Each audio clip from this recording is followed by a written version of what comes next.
J'étais juste architecte d'intérieur, mais j'étais pas chef d'entreprise. Et donc si c'était à refaire, je pense que j'endosserais plus la robe de chef d'entreprise. Avec tout ce que ça comporte, le business plan, la partie financière, la partie recrutement, la partie juridique, améliorer les process. Ce que j'ai fait aujourd'hui, mais j'ai mis le temps. Donc je pense que ça, j'aurais dû le faire plus tôt.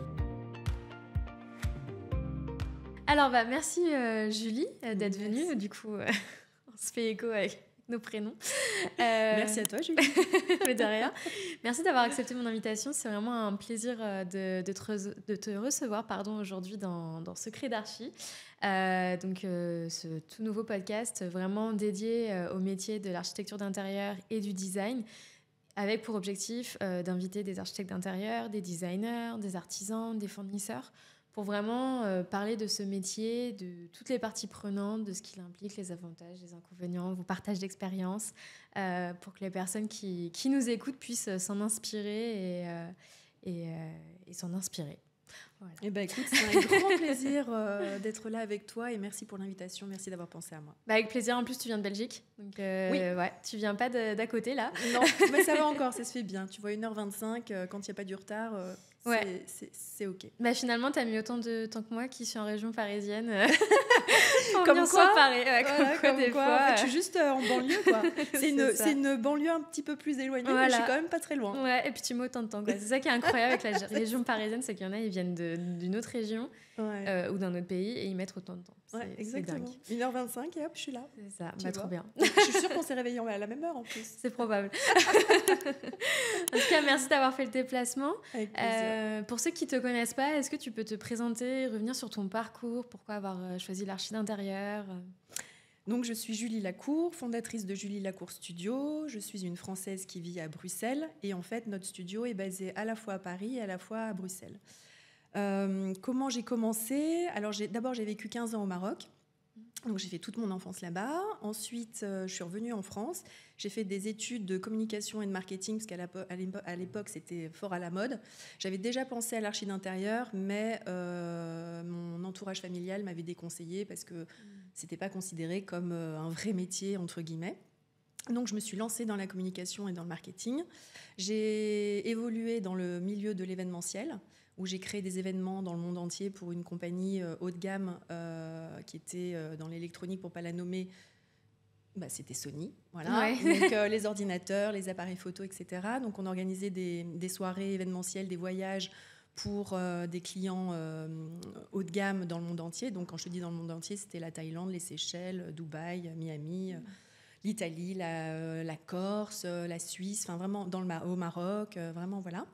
On avait un positionnement très haut de gamme avec le souci du détail et on a fait aussi plein de salons professionnels, des roadshows. Donc la mise en scène et le design, quelque part, je l'ai touché du doigt et même plus que du doigt puisque je faisais ça toute la journée au quotidien, etc. Et donc après, j'ai déménagé, j'ai suivi mon amoureux pour aller à Bruxelles, j'ai eu mes enfants. Et j'avais décidé de m'arrêter de travailler pour m'occuper d'eux quand ils étaient en bas âge. Donc ça, on en avait parlé ensemble. Je comprends tout à fait. Voilà. Pour moi, c'était vraiment important. Puis je pense que j'avais besoin de faire une pause professionnelle. Tu vois, j'avais vraiment travaillé dans l'événementiel. Et en fait, c'est un métier très prenant où tu travailles tout le temps. Tu n'as pas de samedi, tu n'as pas de dimanche, les décalages horaires. J'étais tout le temps en train de travailler. Donc j'avais vraiment besoin de faire une pause. Et je me suis dit, tiens, c'est l'occasion de me poser des vraies questions. Quel va être, on appelait ça comme ça avec mon amoureux, quel va être le coup d'après ? Et donc j'ai réfléchi, je ne trouvais pas, c'était compliqué de savoir quel était le coup d'après.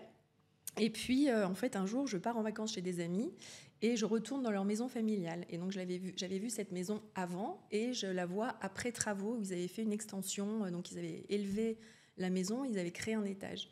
Et quand je suis arrivée là, j'étais bluffée par le résultat. Et là, je fais... Et ma copine, elle n'était pas du tout archi, et c'est elle qui avait géré la rénovation. Ah oui, elle-même. Elle-même. D'accord. Et donc, j'étais vraiment bluffée. Et je regarde tout dans les détails. J'étais vraiment super satisfaite du résultat et épatée par son travail. Et puis ensuite, on repart sur la Belgique, vers la Belgique. Et là, tu as à peu près 7 heures de voiture, donc ça me laisse le temps de réfléchir, de cogiter. Et puis, je réfléchis, je suis dans la voiture. Et puis, je dis à mon amoureux, ça y est, je sais c'est quoi le coup d'après. Et donc là, il me dit, c'est quoi ? Je vais faire une formation, je veux être architecte d'intérieur et décoratrice. Et là, mais t'es sûre, on vient d'avoir 2 enfants, ils sont en bas âge, mais tu sais pas dessiner. Et voilà, et puis je me suis lancée dans cette belle aventure. Okay. C'est souvent les objections qu'on a, ça. Mais tu sais pas dessiner, t'es nul en maths, et en fait... c'est ça, quoi. Ça veut rien dire, quoi. Non, c'est des fausses excuses ou des petits cailloux qu'on se met dans les chaussures, entre guillemets, qui nous empêcheraient d'avancer. Mais en fait, c'est pas des freins, c'est OK, je sais pas dessiner, c'est pas grave, je vais apprendre. Et puis après, c'est se poser la bonne question, c'est-à-dire est-ce que j'ai vraiment besoin de savoir dessiner pour faire ce métier ? Maintenant, il y a des outils comme SketchUp. Bon, voilà. Et puis, si j'aime pas SketchUp, peut-être que je vais m'entourer de personnes qui, elles, adorent. Et voilà, on peut pas tout faire non plus. Non, c'est clair. Ouais. Ok. Et donc, du coup, tu t'es lancée, tu t'es reconvertie. Tu as fait quelle formation ? J'ai fait la formation EDA. Okay. Donc, en fait, comme j'avais mes enfants qui étaient tout petits, je pouvais pas aller sur les bancs de l'école. Enfin, c'était pas possible. Et donc, du coup, je me suis formée à distance. Très clairement, la formation... Donc, je suis pas allée jusqu'au bout parce que tout de suite, j'ai eu des projets. Ah, ok. Mais la formation m'a réconfortée, m'a confortée dans mon choix d'avoir pris cette orientation et cette reconversion professionnelle. Ça m'a rassurée donc, dans mon choix, ça m'a donné une certaine légitimité, mais c'est pas là où j'ai appris énormément. J'ai plutôt appris sur le terrain, j'ai plutôt appris parce que j'étais curieuse, en rencontrant des gens, en leur posant plein de questions, avec les entrepreneurs, les artisans, en étant toujours à l'affût. Mais la formation ça m'a rassurée dans mon choix. Je me suis dit, ok, c'est bon, j'ai fait le bon choix. Et finalement, tu n'as pas besoin de la finir. Mais comment tu as eu tes premiers clients, du coup Alors, donc, j'étais étudiante, entre guillemets, je faisais cette formation. Et puis, un jour, je suis invitée à un déjeuner. Et je connais personne, et donc je mets une table, on était dans un jardin, et puis je me présente, je dis bonjour, je suis Julie, ah bon, tu fais quoi dans la vie ? Et là, à l'époque, je disais toujours que je suivais une formation. Et là, je dis, je suis architecte d'intérieur, décoratrice. Alors que je n'avais pas fini encore ma formation, mais je pense que j'avais envie de travailler, et ça suffisait, je crois que j'avais fait 2 ans de formation. Et donc, il y a une personne qui me dit, ah, c'est génial, mais quel métier passionnant, tiens, ça m'intéresse, j'ai un appartement à rénover, 200 mètres carrés, est-ce que ça t'intéresserait ? Mais oui, en fait. et donc, je lui dis complètement, on prend rendez-vous, je visite l'appartement. Et puis c'est comme ça que ça a commencé. Donc, ça a été ce premier appartement. Ensuite, mes parents avaient un appartement à Paris que j'ai entièrement rénové. Donc, après ces photos-là, je les mises sur un site internet. J'ai créé de la visibilité. Je me suis fait connaître, entre guillemets, parce que tout est relatif. C'était tout petit, c'était des tout petits projets. Et puis... 200 mètres carrés, ça va quand même. Oui, mais c'était 200 mètres carrés. C'était une petite rénovation. C'était de la peinture, changement de carrelage, des choses comme ça. C'était pas non plus un projet d'envergure. C'était beaucoup de décoration parce qu'en fait, c'est un appartement qui allait être mis en location pour de la location meublée. Donc, c'était pas non plus... Et puis, à l'époque, en plus, je me souviens, j'avais demandé pour 200 mètres carrés, j'avais demandé 1 000 €. Et moi, je faisais pas ça du tout pour l'argent. Je voulais absolument cette expérience parce que j'en avais pas et que je voulais apprendre et je voulais être sur le terrain. Et puis, c'était une bonne opportunité. Et puis voilà. Et puis après, le bouche à oreille a fait et les projets ont commencé à apparaître. Okay. Ouais, mais c'est vrai que souvent, quand on se lance... on a en tête les honoraires, 10%, enfin 10% quand on est assez... quand on n'a pas peur, on va dire, 10-15. Après, souvent, quand on sort d'école, c'est plus autour des 8, on va dire, 7-8. Mais c'est vrai qu'on a ce truc en tête des honoraires, d'être rémunéré pour notre travail, sauf qu'en fait, quand on se lance, je pense que c'est voir le truc dans le mauvais sens, de se dire je veux pas me faire avoir, faut quand même que je sois payée. Et en même temps, on a nos preuves à faire. Donc évidemment... faut pas non plus faire ça gratuitement. De toute façon, ne serait-ce que pour l'expérience client, quand tu fais quelque chose gratuit, en face, c'est pas toujours sérieux. Le suivi n'est pas sérieux, etc. Mais, donc, évidemment, se rémunérer un minimum. Mais c'est important, quand on se lance, d'avoir en tête, je pense, de se dire, ok, les premiers projets, je les fais pour une bouchée de pain. C'est pas ce qui va me faire vivre, mais au moins, c'est ce qui va lancer mon business et c'est ce qui va me faire connaître comme t'as fait, quoi. Donc, C'est ça, et puis en même temps, comme tu viens de commencer, t'as pas forcément tous les services mis en place par rapport à une personne qui a de l'expérience et qui a du vécu, et donc forcément que ces services-là, comme tu les proposes pas, tu peux pas prétendre à une rémunération comme une personne qui est en poste depuis 5 ou 10 ans. Donc il y a déjà ça. Et puis en plus, la personne qui est en face de toi, elle sait très bien que tu viens de démarrer et que tu n'as pas d'expérience. Donc ce serait aussi malvenu que de demander une grosse rémunération. Il faut trouver le bon juste milieu. Moi, les 1 000 €, ça m'allait parce que je voulais vraiment avoir ce projet-là. Et puis en plus, j'étais toujours en formation. Donc déjà, j'étais super contente. Pour moi, c'était une petite victoire. Et puis j'ai bien fait parce que voilà, tu acquiers de la confiance. Et puis ensuite, tu rénoves un autre appartement. Et puis un autre. Tu fais parler de toi parce que la copine, elle va en parler à une autre copine. Sauf que le problème, c'est que l'autre copine, elle pense que ça va être encore 1 000 € et qu'il va falloir que tu lui expliques que non, c'est un peu plus cher maintenant. Ça va pas être 1 000 €. C'est ça, quoi. C'est toujours le truc, les premiers clients, souvent, ils sont toujours gagnants parce qu'ils payent le service ou le produit pas trop cher parce que la marque ou l'agence doit faire ses preuves. Et les clients d'après, ils ont le prix en tête des premiers clients et ils ont un peu les boules quand c'est ça. quand t'as augmenté, mais bon, ce qui se comprend aussi, quoi. Et du coup, comment t'as fait pour jongler avec à la fois tes enfants qui étaient en bas âge? Ils avaient quel âge, du coup, à ce moment-là? Alors, mon premier devait avoir 2 ans et demi et l'autre, il devait avoir 6 mois, moins d'1 an. Ah oui, donc ils étaient vraiment petits, quoi. Et puis ils sont super proches en plus. Et j'avais pas de garde. Et comme toute ma famille et la famille de mon amoureux étaient en France, et j'avais pas la mamie qui peut venir. Donc en fait, je jonglais entre l'organisation de mes enfants, les siestes. Et je travaillais le soir, donc je révisais, j'apprenais, je dessinais, je prenais des cours de dessin. Et en fait, j'arrivais bien. Enfin, je sais pas, je pense que j'étais tellement passionnée. Pour moi, c'était tellement juste du plaisir que je me disais pas, oh là là, ce soir, il faut que j'aille travailler. Non, pas du tout. J'étais vraiment dans l'envie. Et puis c'est surtout que je voulais pas retourner dans mon job d'avant. Même si tout le monde me disait, mais attends, pourquoi tu changes de métier, tu es tellement bonne dans ce que tu fais. Et puis c'était rassurant, ça veut dire que tu es dans une case, tu sais ce que tu sais faire, tu sais où tu vas et tu te rémunères plutôt pas mal. Donc en fait... et de façon fixe. Exactement. Alors que là, c'était complètement l'inconnu, repartir de zéro, réapprendre. Mais c'est ça qui est vraiment chouette, c'est de se dire que dans une vie, tu peux avoir 2, 3, 4 vies, quoi. Ça, c'est clair. Ouais. Mais c'est hyper courageux quand il y a des enfants. C'est vrai que je trouve la fatigue, parfois, elle prend... Même quand tu es passionné. C'est vrai que quand il y a des enfants dans l'équation, je trouve quand même que c'est un facteur non négligeable. Parce que mine de rien, du coup, le soir, tu vas travailler et tu vas être hyper motivé. Et le lendemain matin, à 6h, 6h30, où il suffit qu'il ait un problème dans la nuit, t'es réveillé 3 heures après t'être couché. Et c'est vrai que, mine de rien, ça t'apprend en fait à être hyper résilient et à ne pas avoir besoin de beaucoup de sommeil. Quand tu apprends dans le dur comme ça, parce que c'est vrai que c'est quelque chose, quoi, des enfants. Et toi, t'en as 2. Enfin, t'en avais 2 à ce moment-là, hyper petits. Parce que moi, je vois avec le mien qui a 1 an et demi.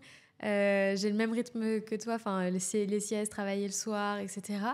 Mais toi, avec 2, je me dis, waouh. Ce qui est chouette, je trouve que c'est justement le fait de te dire que pendant le laps de temps où tu dois bosser, tu dois être forcément super focus. Et en fait, tu apprends de toi-même en te disant j'ai une capacité de concentration, alors que ça se trouve, j'aurais pas eu mes enfants, peut-être que j'aurais pas eu cette niaque-là. Et puis aussi, je trouve que ce qui est chouette, c'est d'être un exemple pour nos enfants. C'est-à-dire que moi, dès les débuts, ils ont vécu cette reconversion, ils ont vécu les premiers dessins qui ressemblaient à rien. En fait, c'était les premiers fans, tu vois. Et puis après, ils disent « Ah là là, maman, ça c'est vachement bien. Oh, l'ombre, elle est super bien. » Et c'est ça qui est chouette parce qu'ils sont nourris de ton expérience et du coup, ils ont un côté aussi entrepreneur qui quelque part, est ancré en eux parce que toi, tu les éduques dans ce milieu-là. Et donc, je trouve ça génial. Et ils ont quel âge aujourd'hui ? Alors, aujourd'hui, j'en ai 3, du coup, maintenant. Ah oui, il y a eu un 3e. Il y a eu un 3e. Donc, le premier, 12. Ok. Le deuxième, il a 10. Je cherche comme si je ne savais pas, tu vois. Et le 3e, il a 3 ans. Ok, ah oui, donc le 3e est petit. Ouais. Ok, d'accord. Ah oui, donc même en ayant ta propre agence, finalement, ça t'a pas empêché d'avoir un 3e enfant Pas du tout. Pas du tout, quoi. Et en fait, j'ai lancé mon agence, c'était fin 2019, et Roméo est né en 2022. Ok. Donc, j'étais enceinte de lui en 2021. Ok. Tu vois, donc j'ai tout fait après, très rapidement après avoir lancé le studio. Okay. Et comment t'as géré du coup tes débuts ? Donc, tu disais tes projets, tu les as eus par le bouche à oreille. Mais pour les aspects techniques, parce que du coup, tu venais quand même de l'événementiel, donc tu étais quand même dans un milieu hyper visuel, Ouais. mais les enjeux techniques, tu les avais quand même moins, je suppose. Et donc, en formation, on va pas se leurrer, on voit les aspects techniques, mais on les voit pas non plus en profondeur, et la réalité du terrain est quand même plus sport, on va dire. Donc, comment tu as réussi à mener à bien tes projets et en même temps, sachant que tu étais au tout début de ta formation, enfin, tu vois, les aspects techniques, tu n'avais pas tout. Comment tu as fait ça ? Alors, déjà, quand je faisais de l'événementiel, on montait des stands. Okay. Donc, c'était une toile vierge et il fallait monter toutes les structures, l'arrivée électrique, les points d'eau quand il y avait besoin, le plancher technique avec tous les passages de câbles, etc. Donc ça, déjà, sur le terrain, pendant mon activité dans l'événementiel, j'ai beaucoup appris. Et ça m'a servi après pour le métier d'architecte d'intérieur avec tout l'aspect rénovation, etc.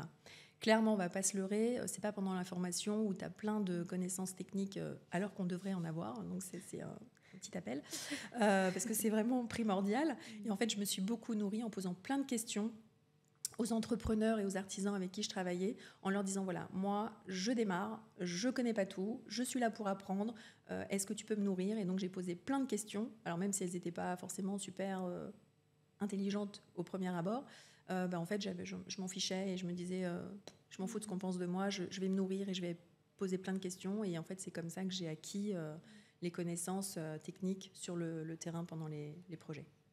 Mais ça, c'est important. Je trouve que c'est un trait de caractère ou un aspect de la personnalité qui est important.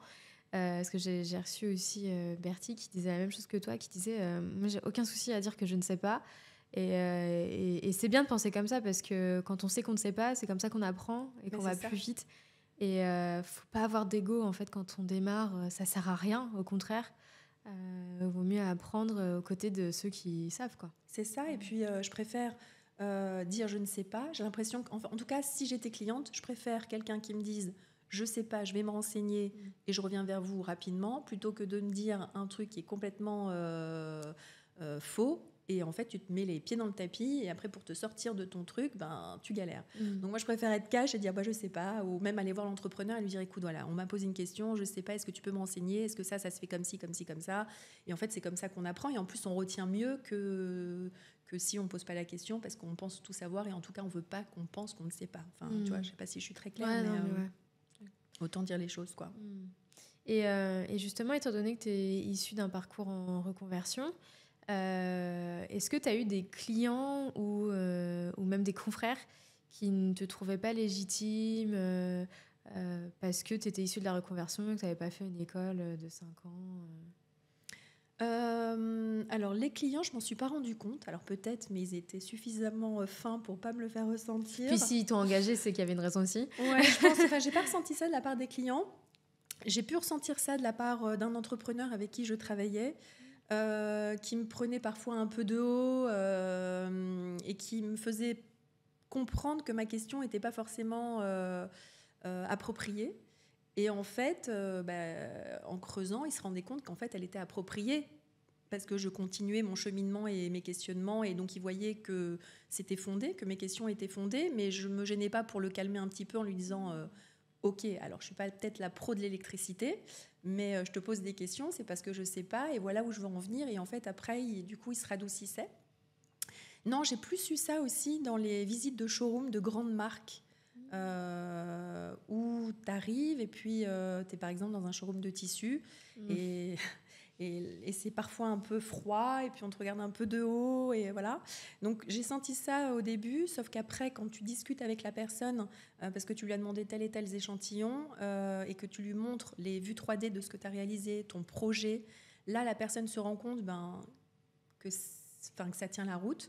Et donc là, tout de suite, elle se radoucit, elle est beaucoup plus agréable, mais il a fallu faire quand même ses preuves et voilà. Et montrer pas de blanche, quoi. Ouais, exactement. Mais au début, j'aimais pas trop aller dans ce genre d'endroit. Je me disais, c'était un peu froid l'atmosphère. J'aimais pas trop. Maintenant, ça va mieux, mais j'aimais pas. C'est marrant, je suis pas surprise que tu m'aies sorti les showrooms de tissus parce que nous, on a eu un cours justement avec notre prof, était vraiment spécialisé dans tout ce qui était tissus décoratifs, etc. Et il nous avait prévenu, il avait dit les showrooms de tissus, ils pètent vraiment plus au chlore-cul, quoi. C'est ça, exactement. Et Et quand que- tu démarres et que tu connais pas Ouais. le tissu, Et ils le savent, hein. mais ils le savent, bien évidemment, Ouais. puis c'est un vrai métier. Tu vois, par exemple, quand tu parles d'un rideau, pli simple, etc., le type de tissu, texturé, enfin bon, là, je schématise, mais quand ils te sortent des mots techniques et que toi, tu viens de démarrer et que tu connais pas, Ouais. et Ils font qu'ils exprès. sont froids, et ils font exprès, parce qu'ils se disent, alors elle, et puis après, toi, t'es cash, hyper naturel, tu dis, ok, alors moi, je vois pas du tout ce que vous voulez parler, mais par contre, je vous montre mon projet, ce que je veux, c'est un tissu comme ci, comme ci, comme ci, comme ça, et là, en voyant ton projet, ils se disent, ah tiens, ok, bon, et puis tout de suite, le ton est plus agréable et moins froid. Ah, et donc c'est intéressant. Donc toi, ta démarche, c'était vraiment d'y aller avec tes projets, tes rendus. Et là, c'est comme ça qu'ils t'accordaient de l'intérêt, qu'ils te prenaient au sérieux, quoi. C'est ça. D'accord. Et puis alors, aussi, je rentrais, comment dire, je l'ai bousculé un peu, c'est-à-dire que j'essaie pas non plus de me la raconter. Je disais complètement, écoutez, moi, je sais pas comment ça s'appelle ce tissu-là, je sais que je le veux comme ça, comme ça, comme ça. Et en fait, du coup, ils étaient un peu mal à l'aise et voilà, c'était rigolo. Okay. Mais au début, j'aimais pas. Quand je poussais la porte des showrooms de tissus, je disais oh là là là là, ça va être compliqué. Ouais, c'était pas la partie la plus fun, quoi, c'est ça? Non, pas du tout. Je comprends. Pas du tout. C'est vrai que l'archi d'intérieur, mine de rien, alors même s'il y a de très belles personnes, ça reste un milieu très luxe. Et donc forcément, tu as la mentalité qui va avec souvent aussi. Et donc, quand tu rentres dans des showrooms ou chez des designers qui te vendent une table à 15 000 euros la table, évidemment, c'est pas toujours hyper simple de leur faire face, quoi. Faut être sûr de soi, quoi. Vraiment, c'est ça. Et puis, moi, je suis persuadée que le luxe peut être décontracté et décomplexé. Je suis persuadée de ça. C'est-à-dire que selon les projets, tu parles à des gens, des dirigeants, des chefs d'entreprise, où tu touches vraiment du doigt le monde du luxe. Et je suis persuadée qu'on peut être soi-même, nature, et pas jouer un jeu de je me la raconte et je pète plus haut que... Voilà. Non, je pense que c'est possible. Okay. Décomplexer un peu tout ça, et comme certaines bijouteries d'ailleurs. Ouais. Tu as des bijouteries, des concepts où... j'ai pas envie de citer une marque, mais justement, ils essayent vraiment de décomplexer ce milieu de la joaillerie. Et quand tu franchis les portes, tu es super bien accueilli. T'as pas ce côté... parce que parfois, tu peux aller dans une bijouterie et tu te sens vraiment pas bien. On te regarde, la tête aux pieds, mais attends, elle est venue en basket. Et voilà, je suis sûre que le luxe peut être vraiment décomplexé et décontracté. J'en suis persuadée. Mais vraiment, en tout cas, c'est comme ça que je l'envisage. Ouais. Et est-ce que tu as des confrères archi ou consoeurs qui sortaient d'école et qui t'ont fait comprendre que tu n'étais pas légitime ou pas? Parce que c'est vrai qu'il y a un clivage quand même hyper important entre ceux qui sortent d'école et ceux qui sont reconvertis, parce que ceux qui sortent d'école ne supportent pas ceux en reconversion, parce que pour eux, on va leur prendre des parts de marché. Enfin, il y a quand même... une petite guerre entre les deux. Et puis au-delà de la question des parts de marché, ils ont ce truc en tête de non mais moi j'ai fait une école de 5 ans, toi t'as fait une formation de 1 an ou 2, donc qu'est-ce qui fait que tu prétends à mon métier? Enfin tu vois, il y a vraiment ce truc, et parfois ils sont vraiment condescendants, quoi, pour certains, et à tort, je pense, très sincèrement, parce que c'est deux profils complètement différents. Ceux qui sortent d'école de 5 ans, souvent on se rend compte qu'ils ont un profil quand même très axé artistique, la conception ils maîtrisent, etc. Mais une fois qu'ils arrivent en agence, la gestion de projet, ils n'y connaissent rien. Les outils, ils les maîtrisent, mais quand même pas de dingue non plus. En tout cas, c'est les retours d'architectes que j'ai qui embauchent des personnes qui sortent d'école. Enfin, je trouve que c'est des profils qui sont hyper complémentaires, les deux, ceux qui sortent d'école et ceux qui sont en reconversion. Mais il y a quand même cette guerre que je ne comprends pas. Et donc, est-ce que tu as été confrontée à ça? Pas encore. Du tout, non. Non. Et pourtant, je me suis payé le culot de contacter certaines grandes archis de Paris, dont j'admire le travail, pour leur poser des questions sur leur fonctionnement, comment elles s'étaient staffées, quand est-ce qu'elles avaient commencé, est-ce qu'elles avaient pris des gens en contrat fixe, ou alors est-ce qu'elles s'étaient entourées de freelance, comment elles géraient la tarification, la partie conception. Franchement, j'ai toujours été très bien reçue. Vraiment, j'ai pas ressenti cette guéguerre, et je comprends la guéguerre dont tu es en train de me parler. Je la vois très bien, mais je ne l'ai jamais ressentie. On m'a jamais fait ressentir ça. Et encore une fois, je me suis vraiment... j'ai pris Instagram, j'ai pris le téléphone, j'ai posé plein de questions. Parce qu'encore une fois, comme je suis toute seule, Bah, parfois, tu es dans ton navire, tu navigues, mais tu te dis, attends, est-ce que je vais dans la bonne direction? Ouais, c'est ça qui Est-ce est que j'ai dur, fait ouais. les bons choix? Est-ce qu'il y a Mm. d'autres solutions? Et en fait, c'est en posant des questions aux autres que tu te nourris et que tu apprends et que tu te remets en question et que tu avances, quoi. Ouais, non, mais l'humilité est hyper importante. Ouais. Ouais. Ouais, il faut pas avoir de problème d'ego. Moi, je Non, pense. ouais, Clairement pas. pour le coup, ouais. Mais c'est vrai que après, il y a peut-être aussi cette nouvelle ère, j'ai l'impression, où il y a quand même pas mal d'archis dans le milieu. On se rend compte qu'ils sortent quand même de reconversion aussi. Ouais. Après, on n'a peut-être pas non plus les mêmes clients aussi. Tu vois, c'est ce que je me dis. Parce que là, jusqu'ici, en tout cas, ceux avec qui j'ai été confrontée, qui sortaient d'école, comme toi, ils ont été adorables. Enfin, j'ai une pote qui sort de Camondo. J'ai reçu Amélie qui sort de Penningen. Donc, Camondo et Penningen, c'est quand même de super écoles. Et les deux sont adorables et hyper abordables. Et quand tu as des questions, elles répondent. Et c'est vrai qu'à contrario, dans ma formation, les profs nourrissent un peu ce truc de... ouais, mais vous n'avez pas fait une école de 5 ans, donc tu vois, il y a ce truc.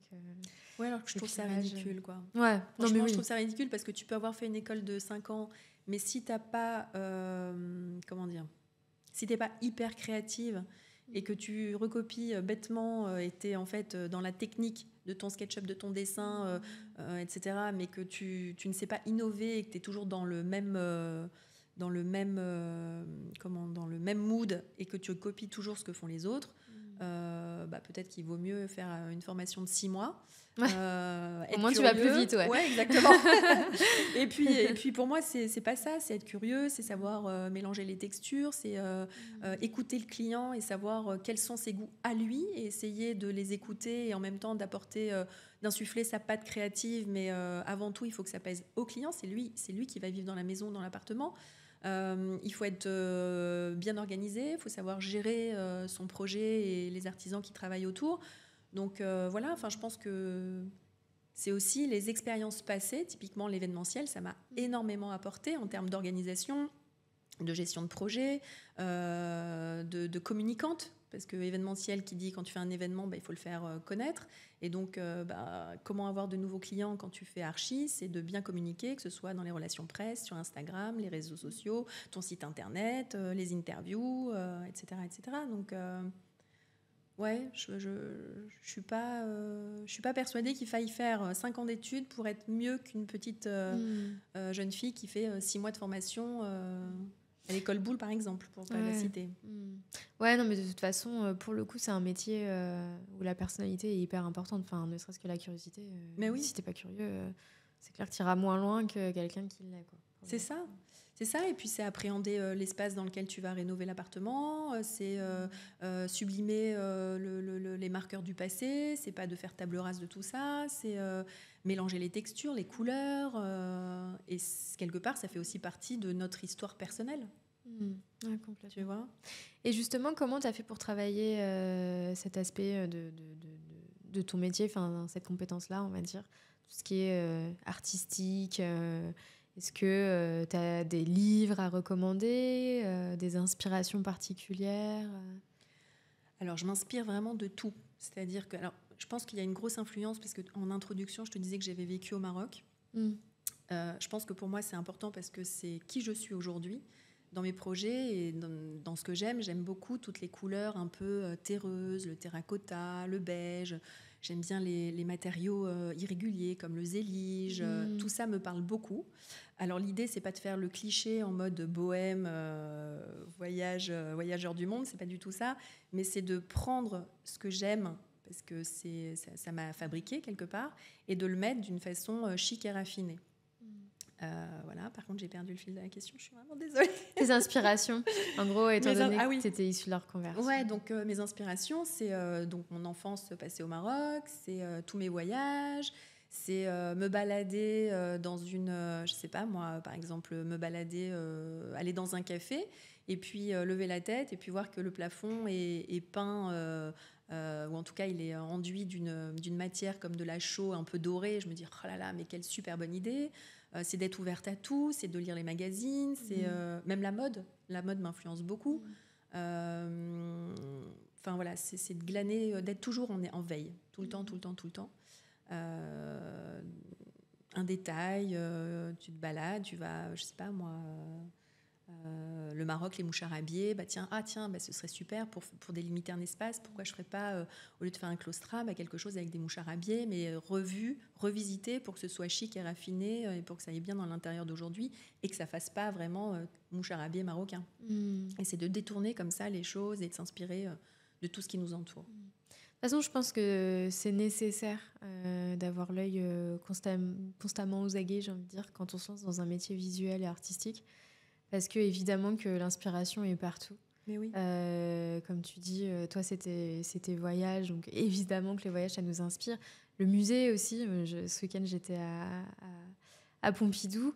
Et en fait, quand tu vois les œuvres d'autres artistes, tu te dis, ah ouais, là, les couleurs, elles matchent bien. Ou alors, là, ce concept, il est sympa. Par exemple, au 4e étage du centre, ils ont pas mal d'objets exposés. Ils ont des tableaux, mais aussi des œuvres plus ou moins particulières. Ça dépend ce qu'on aime. Mais il y a une pièce où, en gros, tu as plein de baies vitrées de couleurs différentes. Et ensuite, à l'intérieur, pareil, c'est hyper coloré. Et ça, typiquement, là, j'ai un projet en ce moment à rendre. Et les clients, ils veulent un intérieur coloré et ludique. Et en fait, je me suis dit, mais la façon dont ils ont coloré la pièce, c'est vraiment pas bête. Et je m'en suis inspirée. En fait, tu vois, tu te dis, là, ok, la séparation entre la chambre des enfants, je vais le faire comme ça. Et en fait, c'est partout. Où il faut vraiment s'inspirer, avoir l'œil ouvert. Et j'en parlais avec un autre invité, mais les enfants ont cette force-là d'être hyper curieux, de regarder partout. Ils apprennent partout. Et quand on grandit, on a tendance à le perdre. Et ce qui est vraiment dommage. Et pour les personnes qui veulent se lancer dans ce métier, c'est vraiment important de l'avoir en tête. Il faut ouvrir ses chakras et sa curiosité et se dire, le week-end, je vais aller au musée. Ok, là, ce week-end, je suis à Paris. Très bien, je taille pas dans la rue, mais je lève un peu le nez pour voir comment sont les immeubles. Oui, c'est ça. C'est les immeubles, c'est ce que tu dis, hein, je te rejoins. C'est l'inspiration est vraiment partout, dans une boutique, la façon dont on agence une boutique, un restaurant, un bar, une expo, un film. Moi, j'adore, c'est regarder des films. Et puis, tu regardes les décors, et puis tu regardes les détails. Tu dis, oh là là, la bibliothèque, elle est juste magnifique, avec ce petit arrondi. Mais quelle bonne idée. C'est les autres archis. Forcément qu'on s'inspire toutes les unes des autres. Il y a Pinterest, les magazines de déco, la mode, le mélange des couleurs dans la mode. Quand je vois, moi, que du rouge et du rose, ça fonctionne super bien, je me dis, tiens... pourquoi pas, quoi, parce que au premier abord, j'aurais pas forcément pensé. Et donc, moi, je trouve ça génial. Et puis, c'est toujours être en renouveau, toujours se renouveler et ne pas faire un projet et puis le dupliquer ou le remettre. Ça, moi, je pourrais pas. C'est que chaque projet a une identité et chaque projet est unique et répond aux besoins de nos clients. Donc ça, c'est clair. Ouais. Il faut être unique aussi en tant qu'archi, quoi. C'est ça, parce que je ne vais pas faire un copier-coller à chaque fois. Alors, j'ai des clients qui me disent, moi, je veux exactement le même intérieur que ce que vous avez proposé dans tel projet ou la même cuisine. Ah non, en fait, ça ne va pas être possible. Mais là, dans ce cas-là, ça va encore parce que c'est quand même toi l'archi à l'initiative des intérieurs en question qui plaisent à tes clients. Mais je trouve que ce qui est terrible, c'est un archi qui duplique le projet d'un autre. C'est terrible d'être dans le genre injuste, on est pas mal, quoi. Tu l'as déjà vu, ça? Et alors, moi, non, mais par contre, des archis avec qui j'ai changé, ils ont eu ce cas et ils sont partis en procédure. Ça, et puis, tu peux rien faire parce que c'est visuel, donc tu peux pas déposer ta marque. Enfin, t'es nettement moins protégé que si t'es une marque qui vend des produits, tu vois, Apple, des choses comme ça. Quand tu es dans un métier visuel, c'est quand même très dur. Ouais, puis là, il faut le prouver parce que c'est quand même la propriété intellectuelle, etc. Par contre, la personne qui a copié sur l'autre, faut être quand même droit dans ses bottes. Et... T'en as, ils ont pas peur. Hein. Pour le coup, parce que je fais une formation pour dessiner sur tablette. Et mon mentor, elle est hyper connue dans le milieu. Et là, j'étais avec elle ce week-end justement à Pompidou et elle me disait qu'il y a une fille qui, pareil, faisait du dessin sur tablette, qui a pompé tout son branding, sa formation aussi, et qui a sorti ensuite la sienne. Et donc, dans ces cas-là, tu fais quoi, tu vois? Ouais. Et pareil, les Là, t'es conditions... pas protégé. Hein. Non, bah non. Et en fait, tu peux envoyer des lettres pour dire bon, bah écoute, machin, là, ça passe chez l'huissier ou je ne sais quelle jurisprudence. Mais en fait, dans les faits, tu peux rien faire parce que tu n'as aucun droit sur ce que tu produis, quoi. Non, c'est horrible. C'est horrible. Alors, autant pour les formations, ça, je savais parce que je l'ai vécu. C'est-à-dire que j'avais suivi une formation. Et en fait, grâce aux réseaux sociaux, donc Instagram, je vois passer une story et je vois qu'une candidate, enfin une participante plutôt à la formation que j'avais suivie, verbalise complètement dans sa story que si sa clientèle le souhaite, si ses followers le souhaitent, elle peut leur donner telle et telle chose payante qu'elle avait reçue lors de la formation qu'on a suivie ensemble. Ah oui, elle s'en cache même pas, quoi. C'est-à-dire qu'elle n'a pas fait l'effort de se dire j'ai fait ma propre formation, tu vois. Ah si, enfin, elle a dit que c'était sa propre formation. Ah d'accord, ok. Mais comme moi, j'avais participé avec elle, je savais très bien que cette formation-là, elle l'avait eue parce qu'on était ensemble. Et donc là, en fait, t'as reconnu les points communs entre les deux, quoi. Et donc là, je fais oh mon Dieu, mais c'est pas possible. Ouais, c'est le risque, quoi, du métier, quoi. Ouais. Ok. Et est-ce que au moment de ta reconversion, tu as je sais pas, des ressources à nous partager qui t'ont vraiment aidé pour te reconvertir? Je sais pas, des livres ou alors du contenu que tu consommais qui t'ont aidé, ou non, tu as vraiment été autodidacte, enfin tu t'es sur le terrain? Alors j'ai lu plein de livres, mais là, ouais. Là je pourrais pas te sortir les noms comme ça, je me souviens pas du tout. J'en ai lu mais plein. Ouais. Sur comment faire les perspectives, comment gérer à bien un projet, comment... Enfin, il y a un livre, c'est une Bible, je me souviens plus, je suis amnésique. C'est comment même bien faire son devis, comment te rémunérer, est-ce que c'est au forfait, au pourcentage, comment calculer son taux horaire par rapport à toutes les charges que tu as. Enfin, c'était une mine d'or. Mais là, comme ça, tu me prends... je sais plus du tout, je me souviens plus du tout. Et ça t'a vraiment aidé? Du coup, tu l'as appliqué, toi, ensuite, quand tu as construit ton agence Ouais, ça m'a beaucoup aidé. Mais je te dis, ce qui m'a aidé... Ce qui m'a aidé, c'est vraiment toutes les lectures que j'ai pu faire. Écouter des podcasts et taper à la porte des archis en leur posant directement les questions. Ouais. Ça, alors là... Et quel conseil t'as eu justement de leur part quand tu les as appelés, contactés? C'était il y a longtemps. Ouais, je me souviens pas du tout. En tout cas, elles t'ont répondu, quoi. C'est-à-dire que ça, c'est une bonne leçon. Je pense qu'il faut pas hésiter à contacter quand on a des questions. Après, la personne a plus ou moins le temps. Après, forcément, y a ce facteur à prendre en compte. Mais c'est vrai que souvent, on part avec des a priori en se disant « Ah non, mais cette personne, elle me répondra jamais » ou « Elle est trop loin ». Enfin, j'ai contacté des personnes qui sont connues dans le milieu et je me disais « Mais jamais elles accepteront de venir dans le podcast ». Et finalement, elles ont accepté. Ouais. Enfin, tu vois, en fait, tu te rends compte que les gens sont très accessibles. Ouais, carrément. Et on se met des barrières nous-mêmes en se disant bah non, il n'acceptera pas. Il y en a qui n'acceptent pas, évidemment. Mais puis ils ont le droit. Et ils ont le droit. Et même quand ils n'acceptent pas, par exemple, là, il y a un archi que j'ai contacté et il est hyper connu. Et il m'a dit, franchement, super projet, mais honnêtement, j'ai pas le temps. Il a dit, et en fait, c'est un mec, il a des projets aux États-Unis, enfin, il a des projets vraiment un peu partout dans le monde. Et il m'a dit, honnêtement, j'ai pas le temps. Mais au moins, c'est honnête. Et la personne, elle te répond pas d'un air de dire non, t'es personne, c'est bon. Tu vois, déjà, elle te répond. Voilà, elle te répond, elle prend le temps. Et après, c'est le jeu aussi, c'est-à-dire que les gens sont plus ou moins occupés. Mais je trouve que c'est une bonne surprise, ça. Et vraiment, de se dire, faut pas hésiter à le contacter. Et au pire, tu n'as rien à perdre. Au pire, la personne ne te répond pas. Au pire, elle ne veut pas t'aider ou elle ne veut pas te répondre. Bon, bah, ok, next. C'est ça, ça change rien à ta vie. Je vais aller contacter une autre personne. C'est ça. Tu vois, mais au mieux, t'apprends d'elle, quoi. Donc, exactement. Et puis, on a tendance, oui, comme tu disais, à mettre des barrières, à se dire, mais attends, elle est tellement débordée, elle est tellement... voilà, elle va jamais me répondre. Et en fait, tu es super surprise. Et ce qui est chouette aussi dans ce métier, c'est qu'on se rend compte qu'on fait vraiment un travail d'humain. Déjà, on rentre dans le domicile des gens, on est vraiment dans le partage.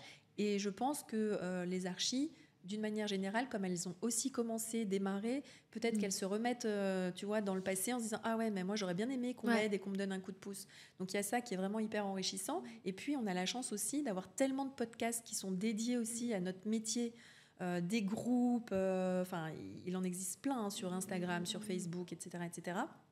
Et donc, on glane des infos, on cherche, il y a plein de personnes qui se font interviewer, où elles disent clairement et avec toute transparence comment elles ont commencé, comment elles se sont rémunérées. Donc, forcément, c'est hyper enrichissant, quoi. Ouais. Non, mais c'est clair. Je pense pas qu'il y a 10 ans, c'était comme ça, tu vois. Non, c'était moins facile. Je pense que c'était moins facile. Plus tabou aussi. Ouais, exactement. On parlait pas aussi ouvertement qu'aujourd'hui. Puis les réseaux, pour le coup, ont changé le métier aussi. Ouais. Parce qu'aujourd'hui, quand tu es architecte d'intérieur, je pense que si tu veux survivre, tu es obligé quand même d'avoir un aspect influenceur. Donc sans être influenceur non plus, parce qu'évidemment, c'est pas ton métier. Mais ta page, il faut qu'elle suive. Si tu veux vraiment te faire connaître, parce que la concurrence est tellement forte, que les réseaux, aujourd'hui, l'avantage que ça apporte, c'est de pouvoir se démarquer. Et donc, faut en profiter. Donc, le métier, aujourd'hui, est quand même différent. Toi qui as commencé, du coup, il y a quand même 10 ans, c'est ça, à peu près ? Non, 2019. 2019 ? C'était fin 2019. Donc mais tu t'es formée il y a longtemps. Oui. Ouais. Donc 2019, 2020 Covid, 2021, 2022, 2024, quoi. Ouais, ça, on va dire 4-5 ans. Et depuis le début de ta formation, tu as constaté quand même un changement du métier ou pas forcément ? J'ai constaté que beaucoup de personnes se reconvertissaient professionnellement et voulaient se lancer dans l'architecture d'intérieur et la décoration. J'ai l'impression que c'est devenu un peu un métier à la mode. Ouais, et c'est le risque que je trouve. Parce que les personnes Ouais. ont cette image glamour, mais c'est tout l'intérêt aussi de ce podcast, c'est que souvent on voit les photos sur Insta, des magazines, on se dit ah ouais, c'est hyper glam comme métier, c'est hyper sexy. Et en fait, une fois qu'on est une fois qu'on a les mains dans le cambouis, on se rend compte que en fait, l'aspect conception, c'est pas ce qui prend la majorité de ton temps. Et que le suivi de chantier et tout ce qui est aspect technique, etc., c'est important. Et moi, je sais que dans ma formation, il y en a beaucoup qui se sont lancés et qui ont arrêté parce que justement, ils se sont rendus compte qu'en fait, c'était pas fait pour eux. Donc, il y a énormément de personnes qui se reconvertissent, mais j'ai l'impression qu'il n'y en a pas tant que ça qui vont jusqu'au bout, quand même. Alors ça, je peux pas te dire parce que je me rends pas compte et je me suis pas forcément super intéressée à ça. Par contre, je sais que la formation, oui, c'est chouette pour tout ce qui est le métier, le côté technique, le dessin, la 3D, SketchUp, les plans électriques, etc., etc. Par contre, ce que on nous apprend absolument pas, c'est la casquette de chef d'entreprise. Ouais. Et donc, si tu travailles dans un studio, dans une agence, donc en freelance, etc., ok, pas de problème. Par contre, si tu veux lancer ta boîte, c'est un peu le désert tu n'as pas les clés et donc on t'apprend pas à comment on fait un devis, comment faire en sorte que ton entreprise soit rentable, comment gérer ta comptabilité, comment manager une équipe, comment faire connaître ta boîte, comment trouver son bon positionnement, c'est quoi ton client idéal, quelle va être ta cible, comment tu vas la toucher, tout ça, et en fait, tu apprends sur le terrain. Et je pense que du coup, pour les reconversions professionnelles, les expériences passées peuvent être enrichissantes. Vu que tu es déjà dans le milieu du travail. Ouais. Mais quand même, j'ai l'impression que les formations commencent petit à petit à avoir conscience de ça. Ouais. Parce que, bon, ça vaut ce que ça vaut, mais par exemple, moi, je sais que dans ma formation, ils ont quand même ils ont intégré un aspect promouvoir son activité, des aspects plus techniques, finance, les devis, etc. Parce qu'à mon avis, ils commencent à avoir conscience de ce truc de ok, on est en train de lâcher nos élèves dans le grand bain, sauf qu'on leur donne pas forcément les cartes. Et que là, peut-être, ils sont en train de se dire faut peut-être commencer à prévoir des cours sur le sujet. C'est hyper important. Parce que c'est important, ouais. Alors, nous, on l'avait eu, mais c'était vraiment survolé. Ouais. Après, quand tu es les mains dans le cambouis... c'est clair. Donc, en fait, tu dois gérer tes réseaux sociaux, tu dois gérer ton site internet, tu dois faire des belles photos, tu dois faire toute la conception, tu dois gérer tes devis, tes prix, à qui je m'adresse... j'en oublie, toute la partie assurance, juridique, contrat, conditions générales de vente. Et toi, t'arrives et puis au début, tu bordes rien. En fait, clairement, moi, au début, j'étais complètement dans l'émotionnel. J'adore mon métier, c'est trop génial. Donc, tout feu, tout flamme, je m'excitais. Je faisais mes projets, mais je bordais rien du tout. C'est-à-dire, assurance, oui, j'avais une RC Pro. Assurance décennale, c'est quoi ça ? J'avais pas. Conditions générales de vente, au début, j'en avais pas. Je faisais mes petits devis comme ça. Et puis, en fait, c'est au fur et à mesure que tu commences à te structurer parce que tu te rends compte que rien n'est bordé et que tu dois processer tout ça. Et en plus, tu gagnes en énergie, tu gagnes en efficacité. Donc, c'est plutôt... c'est super important. Et par rapport à l'assurance, parce que y a quand même pas mal d'assureurs qui sont pas hyper chauds d'assurer des archis d'intérieur issus de reconversion ou qui ont fait des formations de 1 an. Enfin, je sais qu'il y en a qui sont quand même vachement réfractaires. Toi, comment ça s'est passé pour t'assurer du coup Alors, ça, c'est le vaste sujet. Donc, en Belgique, nous, on n'est pas obligé d'avoir une assurance décennale. Ah ouais? Non, pas du tout. On n'est pas soumis à l'assurance décennale. On a juste une ERC Pro, D'accord. pas d'assurance décennale. Ok. Donc déjà, ça, c'est plutôt... Si tu veux te lancer, c'est plus facile. C'est super bien, parce que quand tu veux te lancer, tu peux au moins acquérir de l'expérience sans avoir ce truc-là d'assurance décennale, etc. Quand je suis arrivée en France et que j'ai commencé à vouloir faire des rénovations, c'est là où je me suis rendu compte qu'il fallait une assurance décennale. Et en fait, ce qui était très drôle dans le système français, c'est que, ok, tu es en reconversion professionnelle, on veut bien t'assurer, mais il faut que tu justifies une expérience dans la rénovation, etc.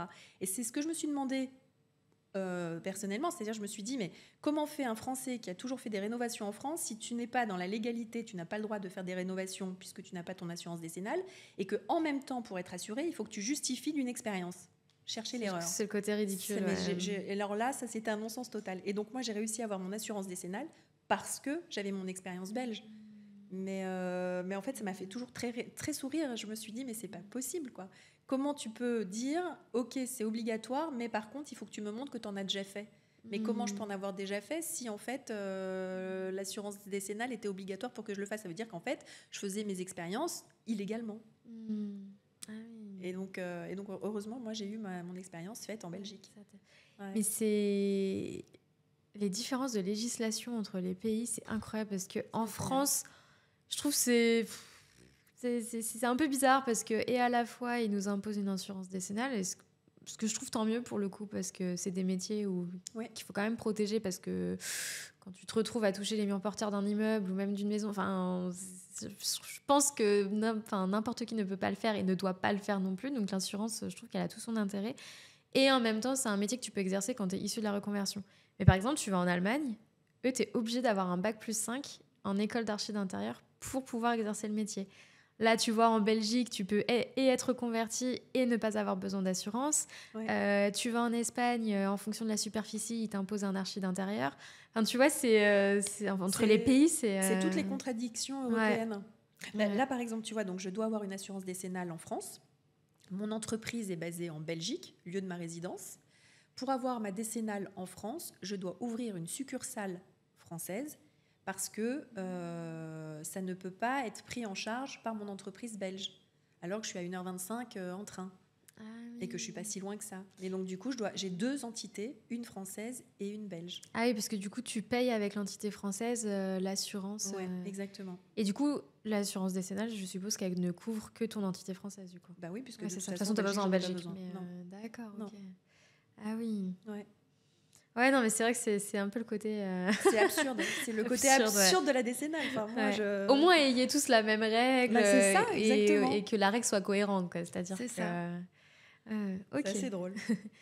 Et par rapport à ta reconversion, comment tu as géré l'aspect financier? Parce que c'est vrai que souvent, quand on se reconvertit, on quitte une situation qui est quand même confortable. On a un travail, on a un salaire fixe, on a une situation qui est très...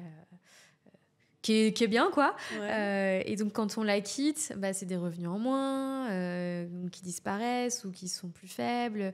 Comment tu as géré cet aspect-là alors, j'avais la chance, dans ma précédente expérience, de gagner relativement bien ma vie. Donc, du coup, j'avais réussi à me faire un pécule et donc, en fait, j'avais de l'argent de côté pour vivre confortablement le temps de ma formation. Et mon amoureux aussi m'a beaucoup soutenue. Donc, j'ai pas eu trop de soucis de ce point de vue-là. Et si c'était à refaire, ton parcours de reconversion, si c'était à refaire, est-ce que tu le ferais différemment ou pas Si c'était à refaire, est-ce que je ferais mon parcours différemment ou pas? Je pense que je me structurerais beaucoup mieux dès le départ. C'est ce que je te disais tout à l'heure, j'étais à fond, tellement contente d'exercer ce métier, genre oh là là, mais quelle chance j'ai.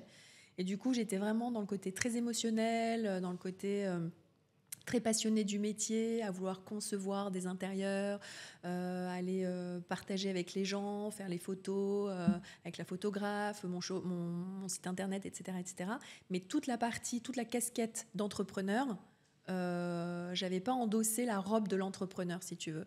Et donc, je pense que dès le début, je me serais inscrite plutôt dans des groupes d'entrepreneurs ou des groupes d'entrepreneurs féminins ou des chefs d'entreprise pour gagner beaucoup plus d'infos et pour me rassurer aussi dans mes choix, parce que parfois, ce que je te disais, quand tu es dans le navire et que tu es toute seule, c'est pas toujours évident, alors que quand tu peux partager avec d'autres, ça te nourrit, tu déplaces le curseur pour aller plus à gauche ou plus à droite dans tes choix stratégiques.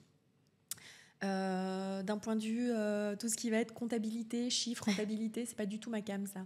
Mais voilà, je me serais plus formée à ça, je me serais plus structurée les conditions générales de vente, les contrats. Au début, j'étais un peu freestyle, quoi. Et donc, du coup, je pense que je me suis un peu pas perdue, c'est pas ça, mais je me suis un peu éparpillée. J'ai manqué peut-être en organisation d'un point de vue administratif. Et surtout, j'étais juste architecte d'intérieur, mais je n'étais pas chef d'entreprise. Et donc, si c'était à refaire, je pense que j'endosserais plus la robe de chef d'entreprise, avec tout ce que ça comporte, le business plan, la partie financière, la partie recrutement, la partie juridique, améliorer les process. Ce que j'ai fait aujourd'hui, mais j'ai mis le temps. Donc je pense que ça, j'aurais dû le faire plus tôt. C'est vrai, c'est ce qui revient souvent. Ça, c'est le retour de personnes qui ont lancé leur agence directement.